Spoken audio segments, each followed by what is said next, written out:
much made of that? Yeah, I think I didn't really think much of it. Kids are playing hard. You know, we haven't shot it well a number of times, but we have shot it well at times. He's got to make some threes. You know, kids are playing hard. They're playing defense. They're moving it, sharing it. It's not like we're taking bad shots. You know, so. Do you believe in the familiarity with like rims and backgrounds? Do you think too much is made of that? Your players shoot at these baskets a lot, but they're used to them. Right? Whereas the Big Ten, you shoot once a year, maybe. Think about it. I mean, I think there's just natural advantages To to being at home, Okay. and those would be some of them. And, you know, I think that's true everywhere, every league, every team, every sport. It seems pronounced in basketball, though. Is it the noise, the intimacy, the surroundings? Again, I think it's everything. Yeah, I mean, all of that. But yeah, we've played some really good games on the road too. So have other teams. You know, you guys were 0-3 in the Big Ten. There was no panic. And I know people on the outside panic, but I assume it's still just, like you said, business as usual. You've got a 6-year senior, a 5th-year senior. You got a lot of age and experience on this team. Yeah, you know, think about it. Throughout the course of the year, you know, a lot of things happen. You know, you have injuries. You know, you think about, you know, when we played a 10:30 game in New York, we got home at 5 a.m.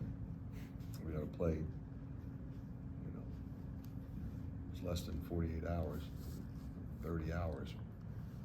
The kids played great. You know, you just move on to the next. You don't obsess about it. Like we bussed home yesterday. We didn't bus home after the game. So what? We're gonna bus home one way or the other. There's just to make what time we get back. You know, you just got to stay locked in, you know, and if you have some guys that are out, you step up and do your job. Have you guys been getting more threes up since the struggles, or is it just kind of doing the same thing? Yeah, well, we're doing a lot of shooting anyway. You know, you get to this point of the season, you're not going 2.5 hours hard. Nobody does. So in those situations, you're always going to get a lot more shots up. You referenced that you feel like your team is playing the right way. Does that make it easier to kind of coach them through the slump versus if the shots weren't falling and you felt like they weren't playing the right way? Yeah, that would be a problem. That would definitely be a problem. You know, you'd have to address that before you even worried about anything else. You know, as long as you have the right guys taking the right shots, you know, you just keep moving on. And that's the way I've always done it. And you know, the guys are, I think, in a good place that way. As our guys will come in and they'll put the time in. They'll come in on their own. You know, each guy knows himself better than anybody else. So if a guy feels like his shot's a little bit off, they'll come in and work with our skill development coach. And we've got practice facility, we've got the shooting gun. You know, just keep working on it. How big is veteran leadership this time of year? Well, it's huge because, you know, it's a long season, and we say it all the time. What does that mean? I mean, it's a grind. You know, it's not like the old days when you start practice October 15th. Even then, you get into February, it seems long. But when you start practice in June, it's a long time. And you have to be able to understand the components of whatever part of that season is. It's the beginning, well, it's practice. We're just trying to get better. We're trying to get to know each other, and then we're trying to get in shape, and then we're mixing in our lifting, and then at some point you start playing other people, and at some point you get into conference play. At some point you're traveling more. So getting everybody through that, especially the young guys, is always going to be critical. That's where the veteran guys come in, and they typically don't rattle on the road. You it's amazing, you know, we were right there in those games without, you know, shooting the ball very well. So, you know, nobody's panicking. Do you ever say to yourself, maybe the season's too long? Have you ever thought that? I never did. You know, I think, you know, go back to my playing days, I always liked the games and always wanted to play the games. Sure. I think the players would tell you the same thing. You know, everybody's trying to peak as you head into March if you can. It's always a little more difficult if you've had some struggles along the way with your personnel. You know, so we've had that, so has everybody else, and some have had it a lot worse than us. You got teams with multiple starters out in our league, so you know, you just keep, you know, staying positive with everybody and get ready for the next one. Is it human nature that it's, I mean, is it possible to keep an even keel all the way through a season? Well, you know, I think it's an emotional game. You know, there's going to be highs and lows, and you always want your players to enjoy the ride. But I think if you get too high and too low, that will lead to issues that, you know, will, you know, be difficult to overcome. I think you have to have a business-like approach, and that means how you take care of your body, how you prepare. You know, what's your mindset at home, on the road? What's our specific game plan for this team? These guys have to know and understand that. But at the same time, they've got to know their bodies. And, you know, got to get rest. You got to eat right, because it has to be sustained. And, you know, if you get too excited, and, you know, it's one game. Either way, bad loss, great win, it's one game. And the whole concept is to continue to get better, individually and collectively. So you hope to recruit guys that know and understand that, and we have guys that do. Michigan State, how have they evolved since you last saw them? They're going to be pretty consistent. I mean, their guards are terrific. Hauser's playing really well. You know, getting Malik Hall back was big for them. He came back for our games. He's a terrific player. You know, Sissoko, I think, is coming into his own as a starter. He was off the bench last year. You know, Hawkeyes is shooting the ball well. So, I mean, you know what you're going to get. They're going to play hard. They're going to play defense. They're going to be physical. They're going to push it. And that's why they're good. The last 5 games, Fran, you guys have shot the same amount or fewer free throws than your opponents.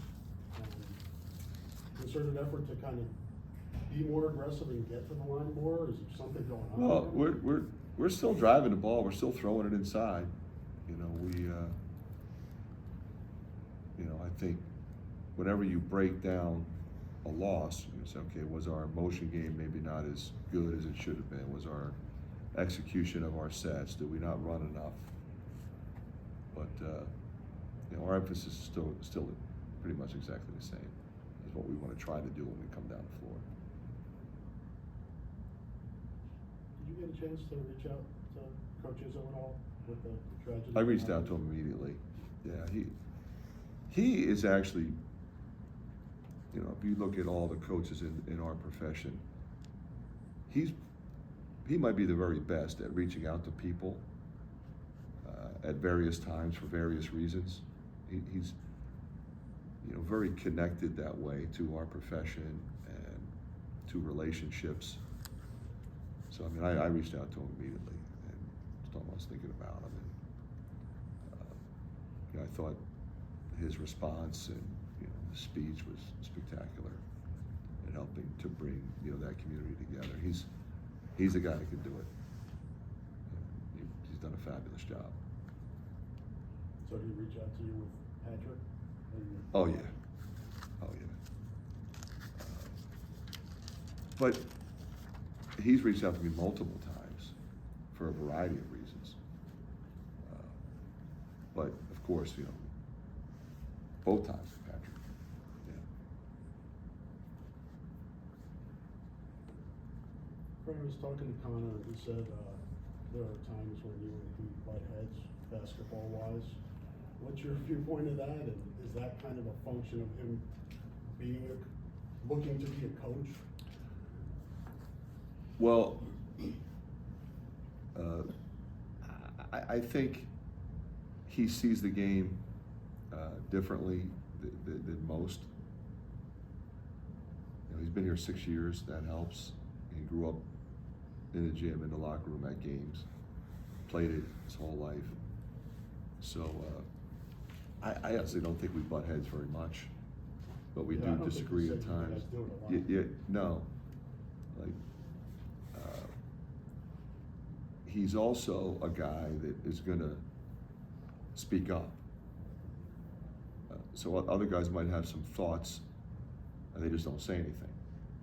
He does, to me or to his teammates or to the assistant coaches, and he's pretty confident in what he's saying. But I do think his delivery is typically very good. Like he's positive. Now he will get on some guys once in a while, and you know there's been a few times when we've disagreed. But normally, you know, we see the game pretty much the same way. You know, I think that's why, you know, we've talked about it before, but you know, he wants to coach. You know, I think he wants to be somewhere else. It's like I know how we do it here. You know, not that you can never continue to learn, but it'd be more important to learn from someone else. How do other people do it? And as you guys know, there's a lot of different ways to do this job, and different philosophies, whether you play fast or play slow, or change defenses or don't, or how you recruit, how you prepare practice, how you push the guys, how you push them in the off season. I mean, there's so many different ways to look at it. And I think it's important to learn all that as much as you can as you progress in the profession. I've been very lucky with the coaches that I've had a chance to work with. That's the other thing. I mean, you got a lot of experience across the board. You know, you go somewhere else, like you work here. You know, you get guys that have been head coaches before, like Spiro and Coach Dillard and Billy Taylor, and then you know Matt. You think about the coaches he's been exposed to. You just cross the board. Now you go to the pros. You might have 3 guys on the staff that have been head coaches in the NBA before. You know, so you know, I'm excited for him to you know, go on that journey and continue to learn.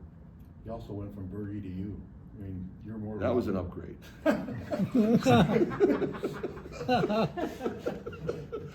And I've sent 3 kids to me, so I love it. You know. I know. But you know, Bergie's defense. I mean, he's got a unique way of looking at the game. He does. But you know, it's funny because for a guy that coaches the way he does, the players like him. There's times you think, well, boy, he's on him all the time. But there's a respect there, and, sure. and they really like him, and they love playing for him. It's always fun to watch when Connor and Patrick come to Jack's games. You know, they always spend some time with Berg afterwards, and chop it up. How would you assess where your freshmen are at right now? They're fine. I mean, I say this all the time. They both need a little more playing time. They both deserve it. They're both good players. You know, we've kind of gone with our veteran guys.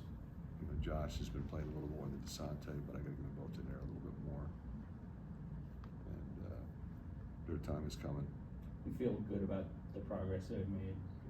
Yeah, those guys are solid. You put them in, like they don't make a lot of mistakes. They know what they're doing.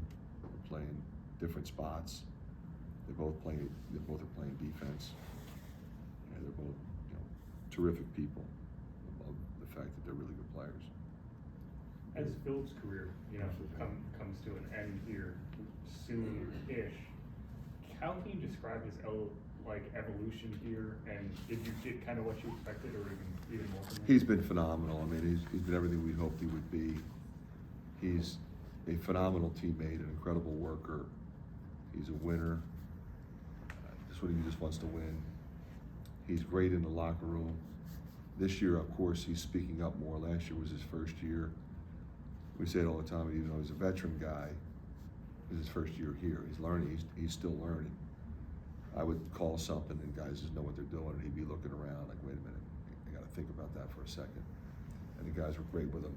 Well, this year, he's on top of everything. An incredibly mature guy to have, and somebody that everybody in that locker room loves, and certainly as coaches we appreciate, you know, what he's doing. He just keeps getting better. Can you talk about his consistency? We were talking about, it just seems Yeah. like every night you're gonna get 12. Well, the thing about it is you know you're going to get phenomenal effort. Mhm. He's going to compete. He's going to battle you physically. He doesn't wear down, and you know he's gotten. I think you see him with a lot more confidence this year, especially with his offensive game. Like he's going to score. Like last year, he would defend and rebound, score some. This year, he's doing it all. And I think he really expected it to be that way. And I'm really glad that he grew the way he did last year and came back for this year and had that opportunity. How would you describe Chris's leadership style? Chris is pretty quiet. You know, he pretty much takes care of his business, and that's fine with me. You know, when he talks, it's not a lot, but you know, when he does, people are going to listen to him because everybody respects him and truly likes him. He's a very likable guy. Great to be around. Thanks, Thanks, Coach. guys.